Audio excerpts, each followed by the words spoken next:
স্কুলে ভর্তির বিদ্যমান লটারি প্রথা পর্যালোচনা এবং জনমত যাচাইয়ের পর ২০২৭ শিক্ষাবর্ষের ভর্তি নীতির বিষয়ে সরকার সিদ্ধান্ত নেবে বলে সংসদে জানিয়েছেন শিক্ষামন্ত্রী আ.ন.ম এহসানুল হক মিলন। রোববার জাতীয় সংসদের প্রথম অধিবেশনের দ্বিতীয় দিনে সংসদ সদস্য হাসনাত আবদুল্লাহর প্রশ্নের জবাবে শিক্ষামন্ত্রী আরও জানান, তিনি ব্যক্তিগতভাবে লটারি প্রথাকে যৌক্তিক পদ্ধতি বলে মনে করেন না। ঢাকা শহরের মতো জনবহুল শহরগুলোতে ভর্তি জটিলতা নিরসনে আগের সরকার এই পদ্ধতি চালু করেছিল।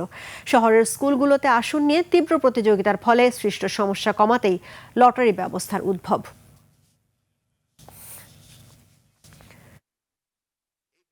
বিগত সরকার লটারি সিস্টেম করেছিল, যেটা আদৌ আমার মনে হয় না যুক্তিসঙ্গত।